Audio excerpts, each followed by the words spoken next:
For those of you over there, wave to everybody who's not here. Say hi. That's the people who are watching it from another salon or who missed this morning. So thanks for physically being here today. So first, as we go out of... Sorry for that one. Calling somebody else? No. Oh. I videotaped. I didn't know it replayed out loud. I'm sorry. So as we're coming out of a season, although it didn't die off like it has in the past, there's still a lot of people here. You've noticed there's still a lot of traffic and a lot of, it's still busy, thankfully.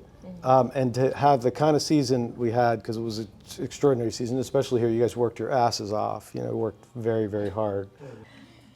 So I had a chance to celebrate my mother-in-law's life this past weekend where she had a service. She passed on April 3rd, and we celebrated her life with her family this Saturday. And it was a beautiful celebration of life. She is somebody who touched a lot of lives, mine especially, and many of you know that, after becoming a part of their family, I became a different person. They altered my life in a lot of ways that made a big difference for me. And, she just had me see, she was, when Michelle and I first met, she's just, my wife is beautiful inside and out, and I didn't think I ever had a chance to date her, let alone hang out with her. And we were hanging out in the beginning of our relationship, which couldn't call it dating because I just thought she was just being really nice to just hang out with me and give me that honor to be able to hang out with her. And then we did start to actually date. We called it dating at the time. And she would have me drop her off at her house. Her mother would stay at her house from up north. Her mother would stay in her house in Bonita. And she would have me drop her off 3 houses down from her house. And I didn't know why, and she had a curfew on top of that. Now this is only, in the last 10 years, so we're adults, but she still had a curfew. I thought that was kind of cool. I respected that. I thought, she respects her mother's wishes and wants to be home at a certain time. But she would have me drop her off 3 houses down, and I said, why? And she said, because my mother is a Snoopy dupe, and she's very, very religious. And I interpreted very, very religious as somebody who knew a lot about God, who was going to tell me that I didn't know a lot about God and that I was not really that I needed to do better. I already felt like I needed to do better. I was raised Catholic and had to, do all the Catholic things, but I just wasn't very good at being Catholic. I didn't think anyway. I didn't know when to stand, sit, or kneel. I didn't know the prayers. I hadn't been in confession. I didn't do all the things that a good Catholic, I thought, did. But anyway, when I was very scared to meet her mother. When I finally met her mother, if any of you have met her, is one of the most kind and loving humans. I did not believe she was talking about the same woman because the woman just exuded love and generosity. She had no judgment, and a mother-in-law should have the most judgment for their daughter. Like they want to make sure their daughter's protected and good and taken care of, and she just had none. She was just pure kindness. Like she didn't judge anyone, not just me. She was just a pure loving soul, just giving. And not blind love, like loved authentically, but not like, stupid. If somebody had a knife in their hand, well, she's going to love them, but she's not going to let them stab her too. So she loved, out of her heart and gave. So she had a big, big impact on my life as her family. So we got to celebrate her and, got to hear one of the things that I will always miss is when she would go get her hair done at the promenade. Maybe one person did her hair, but she had a relationship with everybody there. In every room she was in, she was always relating to people and celebrating people. Celebrating people, that was her thing. She had to be around humans all the time. Like being with humans was a big deal to her all the time. So I only share that because, I think people come here into our spaces because of there's something special that people get when they come here, that it's not ordinary, that when we put a group of people together like we have, people get something when they come here besides great hair. That's a given. That's our foundation. That's what we're called a hair salon. That's what our core business is. But we are something gets delivered that is beyond that, that people don't even know. It's not something we could list in a manual, what we give to people. And that something is what has to continue to separate us from everybody else. We can't ever allow ourselves just to become a commodity. A commodity is like, if you, gold, if you wanted to buy gold, wherever you buy gold, gold is gold. It's the same gold wherever you buy it from, whoever you buy it from. The person who's selling it might be different, but it's always gold. In our situation, haircuts, it's not like a haircut is a haircut is a haircut is a haircut is a haircut is a haircut. It could be, but if you add all the other things that are there, the intangibles, then it doesn't have to be. So in our now is the time as it begins to slow down to look at the things that we are, that from internally are missing, we know are missing. There are things that we always have to be looking at, what's going to make us better and continue to get better. And there's never been anything wrong, but there's always been, what do we need to work on, and what do we need to transform and change in our business and in ourselves and in our lives to continue to get better and be more for people. We have spent times in these periods where we have been in, with the crises that we've had, where we've been in the survival mode, whether it's a hurricane or a pandemic or supply chain or whatever it is, and we're just doing everything we can to get through it and survive and make stuff happen. And we're masters at that. You've all been just so great at handling whatever gets thrown your way. You find a way around it and you make it. You turn it into something great. And now, at this point of the game, with people, with the instability in the world, with the financial situation, with people's skepticism about everything, because there's not many places people can go and rely on whatever it is that's there. There's not many places they can go to know that they're going to get great service, to know that they're going to get exactly what they got last time, to know that whatever it was that they loved about somewhere is going to happen again. It's not always going to happen because of a lot of things, because of, there's a lot of people who don't want to work. There's a lot of people who are working and don't want to work. They haven't told their bosses that they quit, but they keep showing up and getting a check. They're still there, but they don't want to be there. Have you noticed that at places? Like people just, oh well, they're just doing time. They're just there because they have to, because they got to pay a bill. And then there's a new person there the next time, and a new person the next time. So oh, there she is. Hi. Happy you're here. Hello. Hello, hello. Hi, good morning. Hola, mi amor. Good morning, mi amor. Yes. That looks very cozy. Mommy's. Mommy cuts out like 20 cars, so. So because of that, and there's this quest or this way, one of the things that I was reading this book or listening to this author of this recent book, he was talking about anything that's worth anything is hard. It takes something that's more difficult. And we live in such a world of such comfort.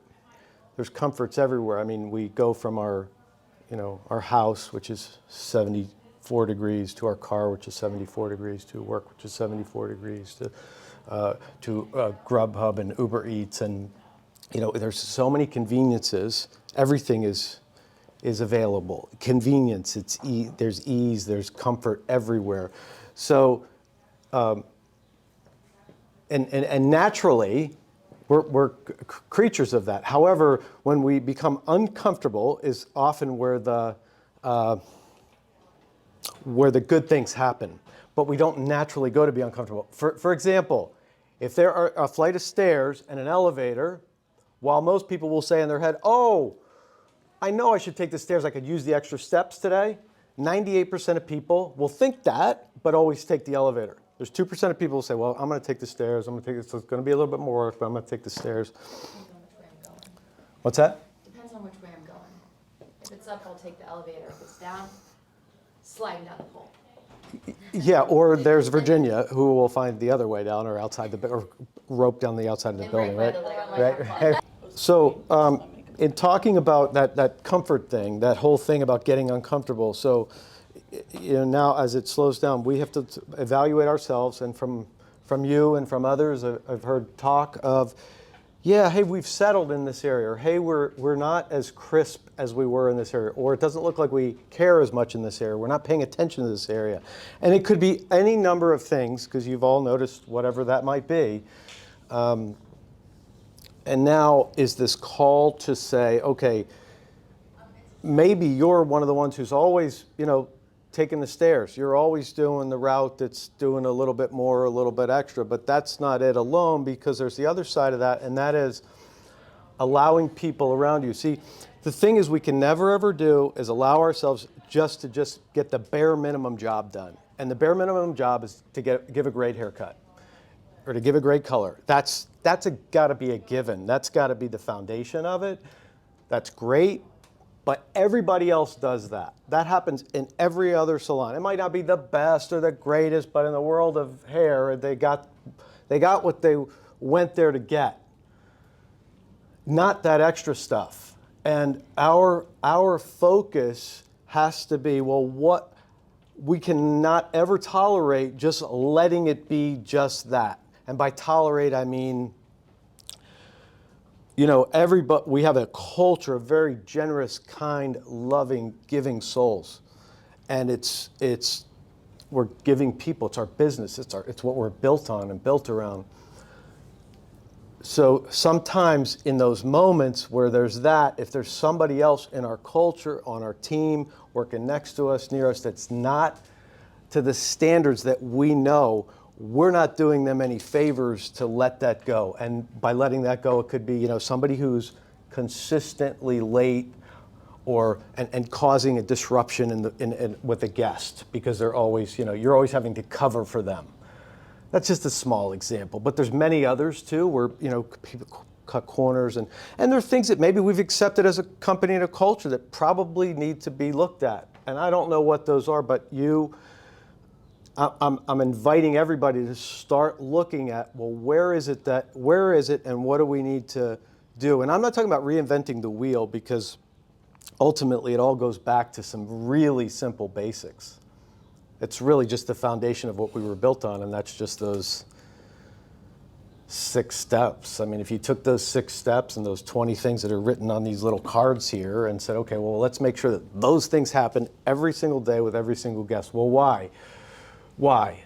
Well, we know that when guests get those things, when that foundation happens, people are more likely to love their experience. See, it's not just about, this is, when a child goes to Disney World and sees Mickey, when the anticipation of when they get there and they see the ears and they see Mickey Mouse represents something to that child that's magical, delicious, amazing, life-changing, altering to a child to see those Mickey ears. And so they have that experience. And then when they take the Mickey ears home and see that every day, that's a representation of this magical time period that they had in their life. For us, it's the Mickey could be the shampoo. It could be the product that's in their shower that somebody goes over and says, oh, you have that brand. Oh, I never saw that brand before. What is that? Well, that's part of the family that I go to and I belong to. I'm part of that culture, part of that thing that they don't know what they can call it, but they're very proud to be a part of it. Those that are, and those that are in our culture, or come here for year after year after year after year after year, right? Many, many years. I mean, some of you have been doing guests that have been passed down for generations of stylists. Well, and the reason this was all created was for consistency, so that every single time you might not think somebody, oh, she's been here a million times, then that's when it starts to slip through the cracks. So then it's consistent. whether I'm here, whether Jill's here, like, she knows who she's checking out, like, there's just constantly a structure for it. And then it's just so much simpler when there's structure and everybody knows what their role is. And it becomes a commodity when, oh, get this one and not that one. Like, then it becomes just like everywhere else. Oh, if you get the right person, if you get the right, you know, you go back to the store, well, you have to go to the store. Well, I went and it wasn't that great. Well, you didn't get so-and-so. You didn't have so-and-so. You didn't do that. You didn't. But talking about the consistency of it, it's real easy to say, well, I got a great haircut, but I didn't get what you were talking about. I didn't get that. There was a woman a couple weeks ago that came into the salon, and her experience before that was she had said she didn't like her haircut. It wasn't bitching and moaning about it, but it was a comment that wasn't the best one that she got.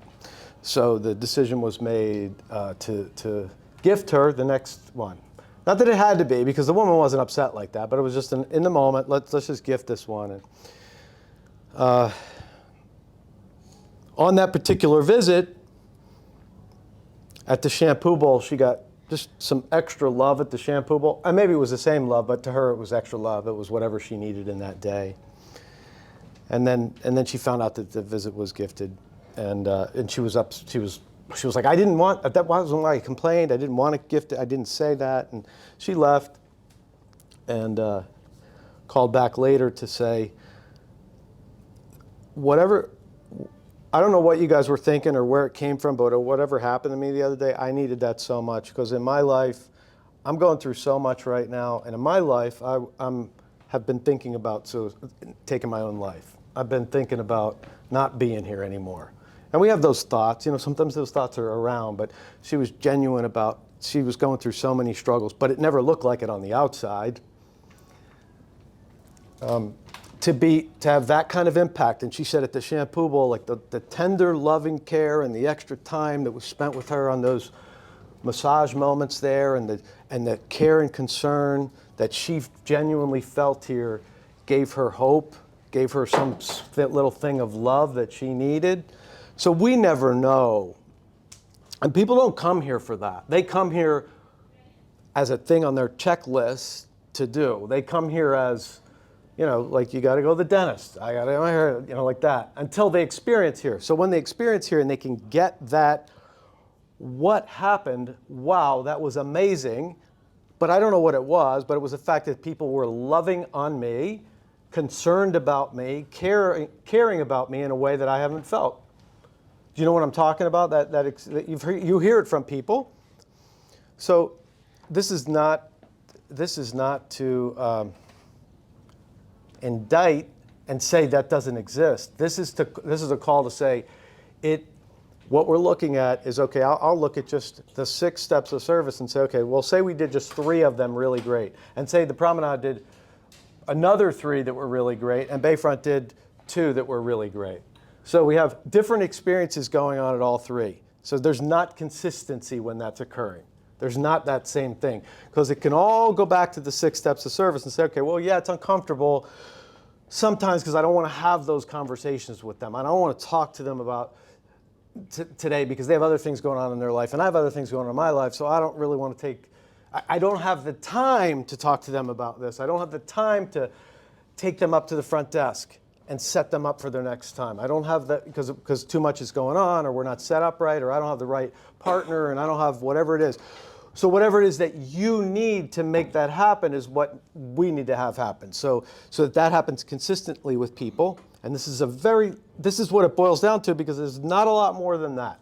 There's not a lot more than, oh, let's just make sure these things happen. We're kind and loving to people, and that we escort people to the other side of the salon, that we're over offering people beverages and offering them the way that it sounds. It's like, I have Prosecco, I have Pinot Grigio, I have cappuccino, mochaccino, in those ways, so that it doesn't just devolve into, do you want something to drink? Hey, yeah, we did it. Do you want something to drink? Yeah, I told him to come back in 6 weeks. And yeah, I told him we got this new product. And we invested a ton of money into new products.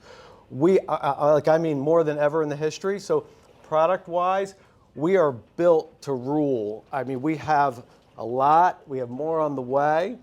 And for only 10% of the people in our company to go home with the product, 10%. So we see 450 people a week, only about 40 a week on average leave with the product.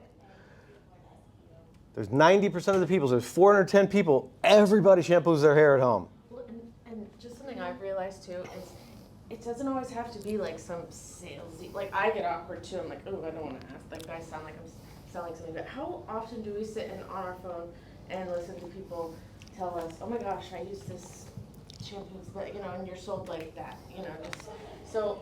But it's not even that you're trying to sell it. That's a part of who we are educating, just being like, hey, just so you know, this is what I used on you. That's just a part of telling the service. It's not even like that you need to buy this, you need to have it or whatever. You're just saying, this is the shampoo I use. That's an extra added step of service, because where can you guarantee that that's gonna happen anywhere else? Like, you're explaining that there's thought going into why I'm doing this to your hair. Like, that's showing care and concern about what you're doing to their hair. Why are you using purple shampoo on their hair? Why are you doing that? Like, explaining those little things, because they want to know, and that elevates our service as a whole.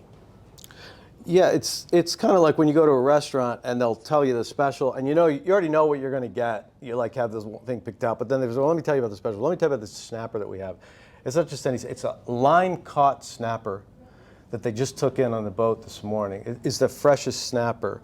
So that's not just snapper. Line caught snapper means something different. And I'm like, oh, well, what is this? Well, this is our product line. This is our shampoo that we developed, that we fell in love with, that we know is the right shampoo for you. And I know you have a lot at home, and I know there's a lot of others out there, but this is what we know works best. This is what I use, and this is why I used it.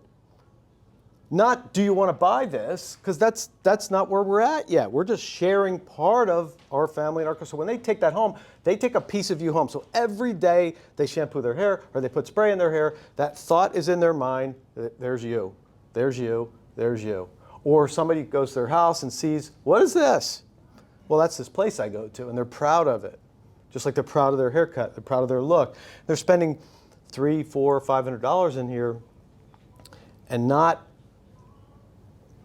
taking care of their hair with the right stuff. It's like putting Walmart oil in a Lamborghini.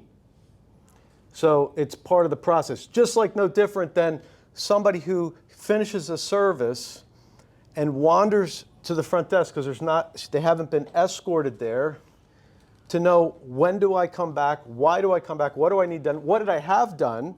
So it can't be a guessing game up front too, because I've seen this happen where if somebody's newer up front and they don't know that guest, they got to guess. Well, you are Mary and you had foils? No, I'm Sue and I had a root retouch. That's weird. That can't happen.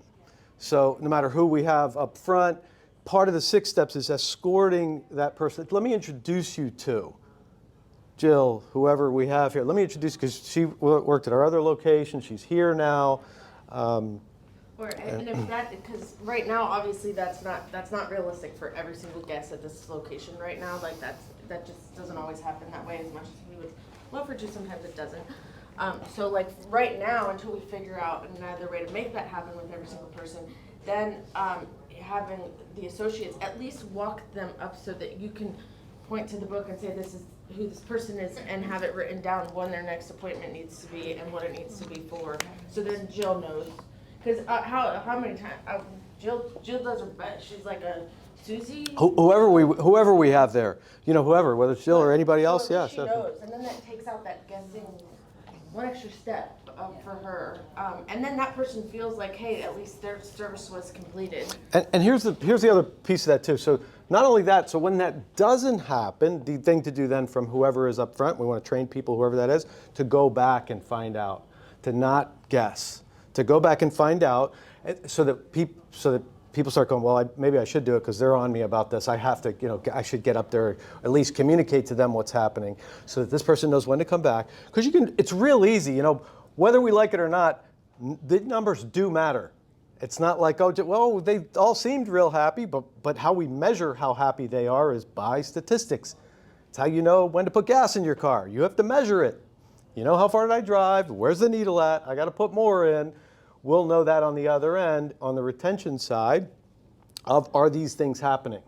Are these conversations happening? So those are examples of it. And everybody, each one of you has something inside you that you know that you've seen that, oh, we need to work, that needs to get worked on. I need help with that. I need support with that. And whatever those things are, this is the opportunity, this is the invitation for us to start looking at, okay, well, we've been just operating that way and getting by with that way, and I don't care, it could be about having the right amount of hair color, it could be about something that's been broken, it could be about more additional staff that you need. I don't know what that is, but whatever that is, it's necessary for you to not accept mediocrity or that well, that's just the way they do it around here. To take responsibility for it and say, because it's just not how we operate. I mean, for over time, to have any relationship work, any relationship in your life that you want to last and have it work for a long time, it requires that you have conversations that interrupt status quo, that interrupt the way that it is. Oh, that's how they've always done it. They've always done it that way. Like, we're the village, like this happens, like we're just the village. Or I mean, there was, for many, many years, there was a conversation. We are the stepchild, not the village. It was the promenade. That was their conversation that existed, lived inside of that culture. We're the stepchildren. We're the stepchildren. And there's a version of that at each location. Well, they get clips, and we don't get clips, and they get, whatever it is that's on that list. Or they always get the new ones. We don't get the new ones. We get the leftovers. We get the ones that aren't as good. Right? Some version. But that's something that, if you see it that way and you want to make a difference, we need, I see you have a little postcard thing. Does that have the 6 steps to service on it? Because I'm not sure that everybody knows like exactly what that entails. Yeah. I do because I've been here forever. Poppy taught me. Yeah. We're in a culture now where not everybody really knows exactly what those 100%. steps are. And that's a big part of it. You're absolutely right, because that's a big part of it. Because one of the things we skipped over, and it's foundationally, ultimately on me, that, hey, we were just putting Band-Aids on it, just throw them in there and let them go and just hope that it all turns out and hope that they see enough of it to learn it and get it, and not taking the time to put in the training or whatever it takes, and having that person, it takes a lot up front, having that person foundationally structured, lived in, know what those are. And not just what those are, like, because you can know them, but then there's how do I communicate them? How do I fit into this picture if I'm an associate? How do I fit into this? What role do I have in the 6 steps if I'm at the desk? Or what role, where do I fit into those? And then there's a list in here which I love. There's 18 basics, which are just natural ROP basics that probably over time this list could be 3 times this size, but fundamentally what this list is some foundational basics, like smile. You look better and you feel better.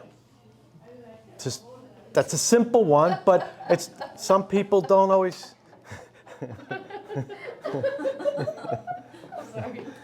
And she's been smiling a lot lately. No, I know. And you still put me on the spot. So. No. Everybody laughed. I didn't even say anything. I just smiled. No, she But- didn't say anything.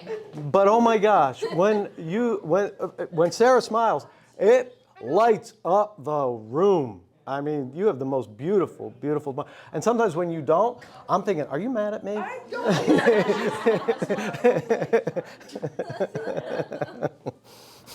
And you're not at all. Like, you're the kindest, loving, most, just your heart is so huge.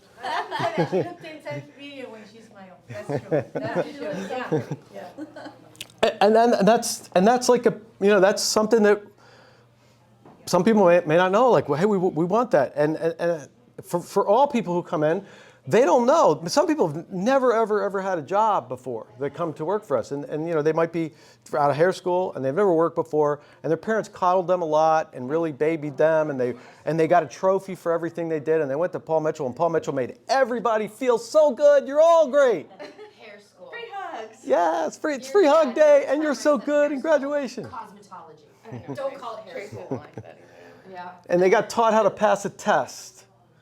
And not anything in the real world that happens. How to have feelings and Those are great. You got to have those, and we love that but it's moldable. So people are moldable. But like you said, Well, have we really taken the time to teach people what those foundational things are? So that is this conversation, like looking at where have we not and what do we need to do about that. We need to put those things in, not have it be okay that they're not there. So get uncomfortable. Be that 2%. We always have to be that 2%. You're that 2%. You guys all did something different to be that 2%. To get through the programs that you did here, most people don't. Not only do most people not make it through hair school, like 80% of them, 8 out of 10 are done after 5 years, cosmetology school. 80% are out. But the ones who come to us are many of them are unwilling and don't make it. They are it is the Marine Corps, it is the elite Green Berets, Navy SEALs of it. There's so many sucky parts of it that just drain your soul that you have to push yourself through. Even to get going here, sometimes you have to come and do things like Dilma did, which is come and just keep showing up and working and not even being hired yet to whatever it takes. But it takes something. Well, and what you're saying, look, I want myself, I know individually, I want to be held to a standard. Like, I have high standards. I'm learning how to set for myself. And I feel like as a business, our business is kind of like a relationship. Like, you're constantly working on it all the time. And as I'm growing in my life, I want to have high standards for myself, which means I want high standards for the business as well. And I notice sometimes, so I want to hold not only myself, but all of us, and I want to be held to a standard too. Like, so holding each other, not just accepting, well, that's just the way it is, like, no, that's not just the way it is. What are we doing to fix it? And you two are a great example of that, because Mackenzie was a mentor to you in transforming not only your body, but your mental well-being. Like you said, yeah, I want to work out, I want to do it, but it is hard work. It is hard work. It's not easy. It's not fun, but you have somebody to hold you accountable to say, we're going, you're going. And not only are we going, now we just worked out though, but no, we're going to go again. We're going to go another hour, come back to my place, we're going to work out again. And, ordinarily we don't do that on our own. We don't want to do that. Like I went to the gym this past Sunday. Sunday mornings they do this like really crazy workout with these athletic types, which I am not at all. But I go anyway and I tag along and I do the best that I can. But I didn't really want to go. I never usually want to go on Sunday mornings, but I just have to get there. And this past Sunday morning, when I went, the people who usually set it up weren't there, and I thought, oh, good, maybe they'll just cancel because the people aren't here, and I was kind of hoping that I could just go get donuts or something instead. And instead, they had called in to somebody else what we were going to do for the day, and she started saying what it was. She was like, it's because at Memorial Day every year we do this workout called MRF, which is in honor of a veteran, somebody in the service who lost their life in either Afghanistan. I'm not sure where it was, what the story is, but he was a CrossFit athlete, and they do this workout, which is a very challenging workout. You run a mile, you do 100 pull-ups, you do 150 push-ups, and you do 300 air squats, and then you run another mile after that. And you're supposed to do it with a 20-pound weight vest on top of that. So the message he sends in that he's not doing, he's on vacation somewhere, was, well, since we have to do MRF at the end of the month, why don't we do MRF today to warm up for MRF? Yeah, yeah. Oh my God. And I was not prepared for that, and I was not thinking about that. And you can't really scale MRF. I mean, MRF is MRF. Sunday. So I was like, well, why don't we just, I tried to talk her into like doing a little less. Why don't we just do like a quarter MRF since it's a warm-up? She said, well, he said do this. And I was lobbying that they change it, that they do, I was really trying hard, and I was trying to get some people to buy into it, like, hey, why don't we just do a little bit less? Like it would be great, or we'll just do partners. And I kept losing because they kept saying, well, he said do this. This is what we have to do. And the person who he called to do it was in the service. She had she had served in the military. So she's like, we have to do it for that. So it was like, oh, I forgot. I'm sorry. Yeah, okay, I got you. We'll do this. And as much as it sucked and it was horrible and I hated every minute of it, most of it, so much of it is mental, a mental game that when it was finished, I was happy that we did it. But those moments, those times where, the process here, getting here, staying here for decades. Most of the people that work in the company aren't even 2 decades. To work here for 4 decades and be a part of so much and so many iterations and changes and problems and highlights and victories and families and just it's a I think of the stages of life that we've all gone through together. There's a lot of stages, a lot of monumental stages of life, a lot of amazing things from a career unfolding to a wedding, to a divorce, to another wedding, to another divorce, to a child, to to sobriety, to not sobriety, to victory, to hurricane, to escaping, getting out of whatever we call that, which people need to know more about, a government that says, you're going to do it my way and only my way, and freedom, like that part of it, or beautiful gifts and angels that are brought into the world.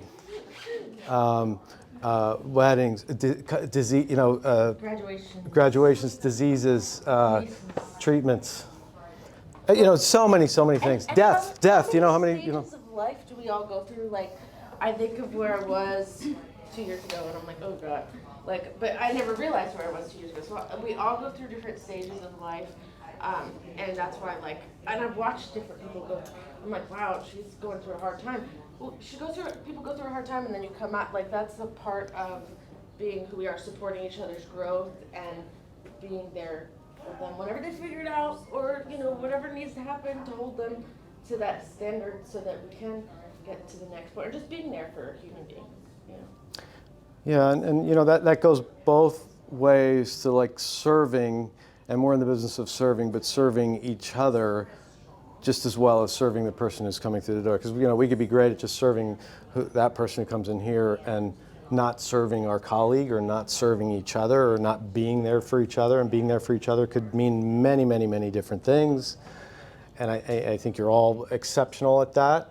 And when that doesn't occur, when that's not there, or when there is, because it doesn't mean pretend that everything is fine, because that's even worse. To pretend that everything's okay and put a smile on, because people sniff that out in a minute.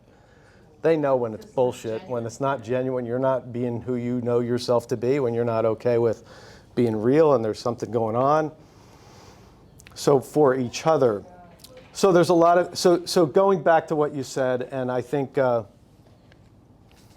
what is on these, and I'm going to pass some of these out only because I think we should just read over this, these basics. I don't know how many. Just on the basic side, we'll just go around the room and start somewhere and just read the first one, and then we'll go to the next person. Somebody want to start with number 1? Oh, the 6-step, the front or back? The side that says Robert of Philadelphia Basics.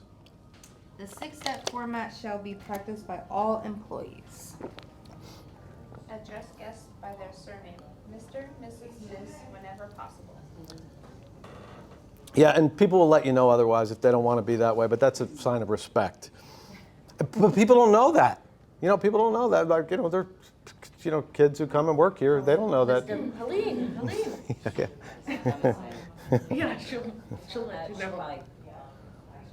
Yeah. Yeah, okay. So Yeah, you could say it in Espanol. No? Can't read it in English. I can't read it. All right. So Next meeting. step 3, Okay. yeah.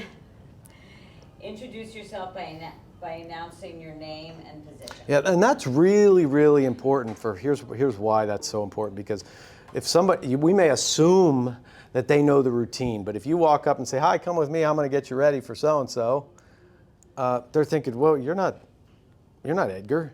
Like, I'm booked with Edgar. Right, How do that I? does happen, especially Yeah, with Edgar. the associate. They're like, No.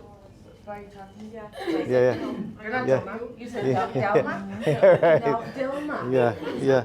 And not only that, it gets them to know who you are by name instead of, oh, the blonde girl that's about this tall that has the red thing on her thing. Come up front, write your That name. it gets them related to you as a human being because they love being a part of our story. They're a part of the family. They love who's the new one in the family. That's why I Who are you? my own clients. I don't like them being brought to my chair. I get them myself. Yeah, you get them, and this is, and then you could do and then you do the introduction when like, all right, this is who's going to prepare you, get you ready for us, and here's who she is, and that's a great way. Okay, number 4. Smile. You look better and you feel better. You know that people, even on the phone, people can hear a smile. If you're talking to somebody on the phone, you could tell if you ever talk to Mickey on the phone, those of you that haven't, you should, you can hear her smile. It's a beaming smile that's going on while you're having a conversation She with has her. like this laugh, like, hello, ha, ha, ha. Like, she just sounds happy all the time. I hear you on the phone, Robert of Philadelphia. You've made fun of me for years. Maintain positive eye contact. Yeah, looking people in the eyes. It's just a kind thing to do. To just. All right. So where are we at? 6? Make guests feel at ease. Escort them through the salon and personally introduce them to other salon members. At the bare minimum on that one, walk people around the place always, no matter how many times they've been coming here. It's such a nice little gesture that just shows such kind. It's like a gentleman opening a door for a lady. It's it's just a kind thing to do to have them be with you, be with somebody as they go from one area to the other. Whether they're old or young, it doesn't matter their age. As we slow down, like as we continue to get slower, I notice like, let's say that energy permeates. So like if I come in here and everybody's like hanging out, laughing, like then I want to hang out and laugh. Like, so continuing, and then the person walks in, we're like, hey, we're laughing right here. Making sure we're giving our attention, even if it's not your guest, making sure that we're, especially as we get slower, like what are we doing to give service, amazing service to every single guest that walks in here. And like sometimes at the village when it gets slower, instead of standing or sitting in the, like when it slows down a lot, or we can walk around, we can make sure everybody has beverages, like what else can we do to elevate service? Something's going on in another area of the salon, somebody's doing a special service or talking about something they learned from the weekend and sharing that with a guest who you're walking back, oh yeah, they had this class and Mackenzie's doing this new thing, whatever they learned, or Dylan's got whatever's going on, and telling people about what's happening. Oh, it's so-and-so's birthday this weekend, or we're celebrating whatever it is, having them be a part of the family. Yeah, or we've been waiting for it. To me, all of them are important, but that one to me is the one of the most important because we just need to remember how we feel when we go to a new place. Oh, And yeah. they open the door and we are at the door like we don't know anyone, and no one is, and we're like it Yeah. feels weird. It's very awkward. Okay, it's Yeah, a very You go uncomfortable Yeah. with a bunch of situation. women. it's very awkward. Yeah. So that one, I feel. I agree. And it's Yeah. just the little things that make a difference, like the little things of those little kind gestures to show people that it's not just, you're not just walking into another hair salon. 'Cause I get intimidated, I'm very shy, and I'm like, oh, sorry, I don't want to inconvenience you guys, even though I'm paying to be here. But, just those little extra things of, oh, we have cappuccinos, you want to come for a walk, I'll bring you a cappuccino, I'll drop it off at your house, those little extra things that. Even if there's nobody up front or somewhere and somebody walks in, like they'll walk in this door and be their first time and they didn't know, and we're back here doing color, and even just the simplest thing like, sorry, somebody will be right with you, if you head up that way and you're applying a color, whatever, it's just the acknowledgement of we see you. Sometimes that's all it takes, is just like, hey, we got you, we're here, I know you're not mine, but you are mine, and we're gonna take care of it for you. That is a critical aspect for whether somebody's been coming here for 30 years or 5 minutes, or if somebody walks in and they're in the wrong place and they're just looking for a bathroom. It's no different, because their experience here carries over, and it's what matters. Whatever their interaction is with us, even the UPS guys, 90% of those UPS guys love coming to our places. Not only to see beautiful people, but because they're treated well. They're just treated with kindness. They're not like, get to the back room, get out of here. You know, like everybody who's in our space gets a piece of that. Well, even at the med spa, like, they won't let anybody go to the bathroom there. Like, even if you are a guest and you don't have an appointment. What med spa are you going to? Right here. I was gonna say. Or the ATM. We have an ATM. There's no other ATM in the Venetian Village, you know? So. Yeah, it's just silly not to. Like, why not? Like, what's it hurt? A flush? You know, all right, so maybe they missed a little bit. Okay, but so, you know, like that. Gross. It is gross to think about. It is. However, people will remember. I mean, people remember the way you made them feel. It doesn't matter what you said, but how you make another human being feel, people will always remember. And here's the great news about this. This is why I love this, because there's so much of it not happening in the world. There's so much of this not occurring anywhere, or even people having this conversation to say, let's do this more, that when they get it, it stands out so much more. It's so much drastically different. It's not just a hair place. And they'll never say a word about a price when all those things exist. Price becomes a non-issue.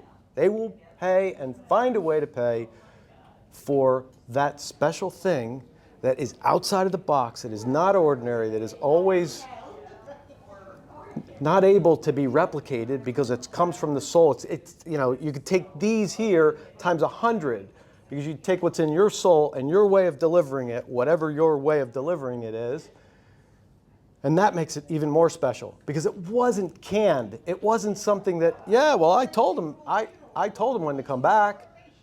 You know, or do you want fries with that? It wasn't that delivered that way. It was delivered authentically in your way, your version. Okay, number 7. Offer refreshments to all guests. Yeah, and in that way where you're describing and saying what those things are. Not just, do you want a cup of coffee? Do you want something to drink? Nobody's going to answer yes to that, typically. Do you want something to drink? Well, what does that mean? You know, don't even bother if that's how it's going to come out. It's got to sound, even if you know they're never, ever, ever going to say yes. The ring in their ear of cappuccino, mochaccino, prosecco, Pinot Grigio, cold filtered water. It just, They'll start out, no thank you, and then you go on the list and they're like, yeah. It happens all the time. Yeah. And usually when I get to the Prosecco, then like that person will take it and the person sitting next to them, you know what, me too. It's like if we can sell it, we'd be making some pretty good money. well, we can always sell, to those who drink, we can always sell more because they want to buy more when they're feeling a little tipsy, so that's a good thing too. There is something, I have a question. So there is something that arises often, and it actually happened just at Bayfront the other day, Saturday. So sometimes, you know, a guest will come up and the price will be a little different. Or, you know, maybe there was a mistake in the computer and it was put in as a new haircut and I didn't know, because, you know, it's going to take me a little time here now to get to know who's been coming here for years and whether they're new or not. So they'll usually say something to me. And if it's not a new haircut, I'll ask the stylist and they'll say, oh, no, take it off. You know, I always make sure that it's correct. But there are those people who, Is this something that happened Saturday? Do you have a specific example? No, I have a specific because it happens often. Okay, give me an example. So there was a lady at Bayfront who, it was with you, Sarah, right? You were doing her daughter's hair for prom. So it turned out that I had charged her, she dropped her daughter off. So she wanted to pay before her daughter was done. Well, it turns out that extra services weren't put on that original appointment. And Sarah had to do a lot of extra work. This girl had long hair, she curled, it was an updo situation. Right. And it wasn't booked that way. So the mom ended up coming back and she said, I walked over to her, because of course I'm not gonna let the stylist say anything to her. I walked over to her and said, I am so sorry, I truly apologize. When you paid originally, it wasn't in the computer the way it should have been. Right. And there's some extra work that needed to be done. This is considered an updo, blah, blah, blah. And she says, so I said, it's gonna be, I'm really sorry, but it's gonna be $40 more. Right. And she said, and she's sitting right across from Sarah, and she said, okay, you know, whatever, I've been coming here for like 30 years, and all my friends that I told about, and they've been coming here for 30 years, but okay, whatever. And I said, I can't tell you how many people have been coming here for 30 years. I wish there was something I could do.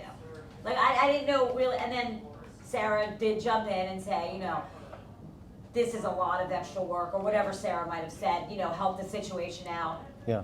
And, you know, but that type of situation comes up often at the front, for me anyway, and they don't want to. Okay, so let's just stay with this example right there, okay? Okay. There's, what you did was what you're supposed to do. Like, because we can't, just because somebody's not okay with that, doesn't mean that it's not okay. Like, your job isn't to like make everybody happy because you give them everything that they want. That was my point. So, but at the same time, there's nothing to, you know, you don't even have to defend that. Like, okay, that's what the fees are because it's based on time and you do these other things and that's what it is. And that's how it is. Now, one way to fend that off in advance is to make sure that you know exactly what they did or are going to do so that it's very, very clear, because the more you communicate and the more they hear that communication, the easier that becomes, because then it's not you against, and also it's not like, oh, they decided to charge you more. It's like, this is the menu. This is what it is. It's this amount. Well, So if the client wants to check out early, if they want to I check out should have before asked any Sarah, of the like Sarah services. said that. Well, no, just say to them beforehand, if they do any extra services or it takes extra time, you know. Could they're be, supposed right, to yeah, find yeah, out that's great. charges. Yeah. So that they are aware that, yeah, they paid, but that there might be added charges. yeah, she might put later. They're tinsel not in, or she surprised. might do Right. something else that we don't even know about. So Yeah. letting them know that in advance when somebody pays like that, Yeah. that before. But those kind of practices will help alleviate that, because it's not anything made up, and that's the thing that people need to be educated on too, because somebody doesn't make more money because they were charged more. In most salons, that's the case, Right. and people automatically think, oh, they're just trying to get one over on you, and that's definitely not the case. So. Yeah, that's another thing I have to tell a lot of people, you know, they'll say, oh, the prices must have went up. And so that, Bayfront was just an example, you know, a small, you know, that little thing. But really, really, really not allowing somebody to come up and not hearing from a stylist. Don't let that happen. So go back, even if you got to stop, let me go check with them. Yeah, Sarah did say that. Yeah. Just always, Ask always, me first. in every example, if they don't have time to do it, or if they're not there. Especially if it's something you're taking off, and then they really appreciate it that you ask, because, oh, you didn't have. Yeah, and it goes both ways, right? Like some, All the time, right. yeah. So knowing that both, so just like that's that, and why we're staying and other people are not here, because I want to get through these, and we're still recording. So that's why we're going to keep talking for a couple more minutes for those of you that can still be here. So what was the next one? Listen attentively. Guests are impressed with your interests. You learn daily. Okay, great. 9. Any employee who receives a compliment owns the compliment. Is that compliment? Complaint. Complaint, yeah. So this is really good. Anybody listening, if you receive a complaint, and this is a really big deal because we had an incident and it wasn't expressed as a complaint. And sometimes it won't be expressed as a complaint. It will just be, oh, by the way, or whatever. And a lot of times they'll say it not as, I want to file an official complaint. It'll just be, oh yeah, I fill in the blank. I didn't like my Hydrate shampoo or whatever. It wasn't that great or whatever it is. So everybody's empowered to do something about that. And if you don't know, you can go to somebody else to find out, well, she said this. It might not be anything. There might be nothing to do about it. But communicating it always makes a difference, because then we will always know where or what happened with that. We get that feedback. It's important. But then they also know that they can communicate, because most people think they can't. Most people think they got to go to Yelp or leave us. They think they got to go away to somewhere else because we're just like the rest of them, that we don't listen, that we don't take the time to care about what happens, because we don't just want the one visit. We want them here for life. That's the point. It's not, oh yeah, we got their money on that foil visit, and it's first visit foils, and it's $400, and that's not where it counts. Where it counts is like, did they love it? And are they going to come back? Did they love everything about it? And if they didn't, it's totally okay. We want to know that. So educating people on the fact that, hey, if you don't love it, it's totally okay with us. It's okay. It's not okay that you didn't love it. We want you to love it, but we want to do something about it to make it right for you. Because otherwise they just, and there aren't enough. You know, we can start to write off people and say, well, I'll just fire them. I'll just fire them. I'll just fire them. Now, there are very few that are in that category, very, very few. But people come here, I call them high maintenance people, come here because we're a salon that specializes in handling those people. All right, next one. Escort guests rather than pointing out directions to another area. Always, always, always. Never the bathroom's over there. Never the chair is over there. Never assume they know where to go with the chair from the shampoo bowl to the next place.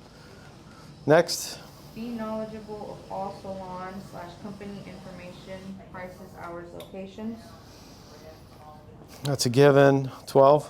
Create a positive work environment. Practice teamwork. Yeah, and anybody who's not, you know, make sure that you don't step over it or not allow it. But also on that note, can I say something? Please.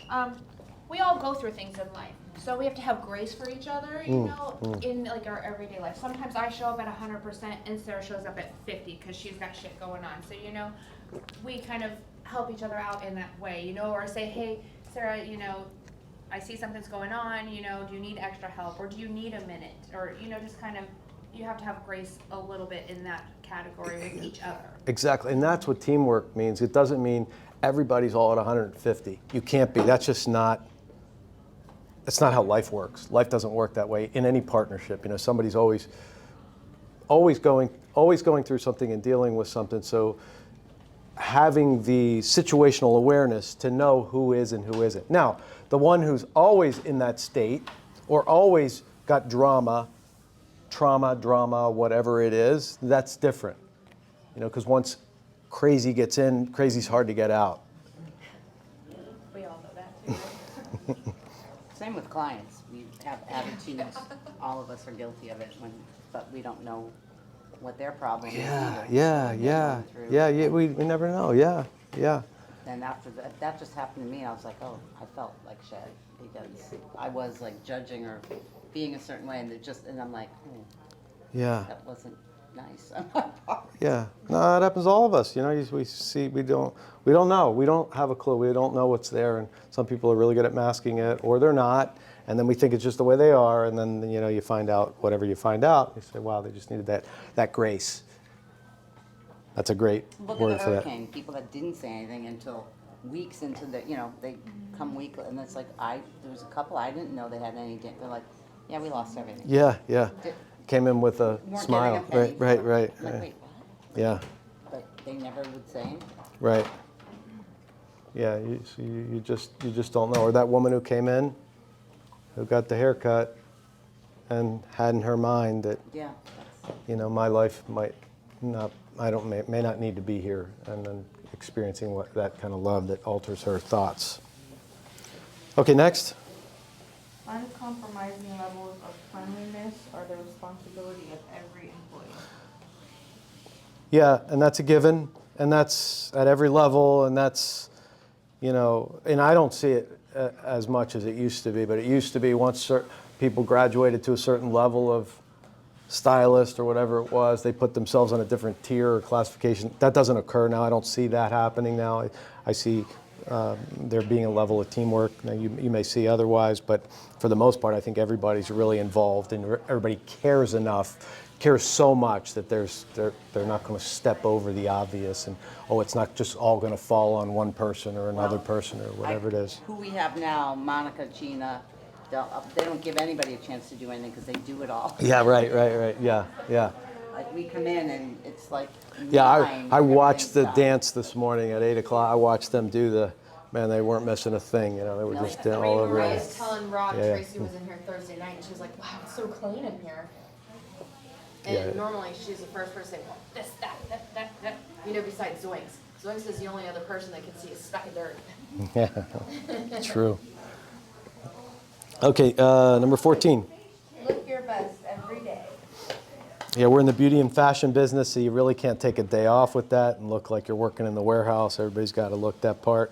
And if somebody who's not, and you know they're not, they're always the clip in the hair, and it's not a good clip. People come here to see what's new. They come here to look at what's happening in the beauty and fashion world. It's the part we play. Plus, you feel better. All right, 15. Don't gossip. So gossip, for anyone who doesn't know, gossip is talking negatively about another person when they are not in your present to another person. So talking negatively about someone else while they're not there. So if somebody's talking shit about somebody else to you and you're receiving that, that is, you are participating in gossip just as well. And it doesn't help the business get better. All it does is build the story up about why that person is the way that it is. Trying to get agreement. And maybe you're right about it. Like, that's not to say that that's not a wrong thing, but it's not going to help things get better or fix that circumstance. So to continue to have that go on doesn't help. All right, 16. We're just going to keep going because the camera's still rolling. Continuing education and advanced training are very important and vital key to growth at Robert of Philadelphia. Yeah, and we had that here this past weekend, which was awesome. You know, that was a really big deal to have the people from out of town, but can't ever stop. 17.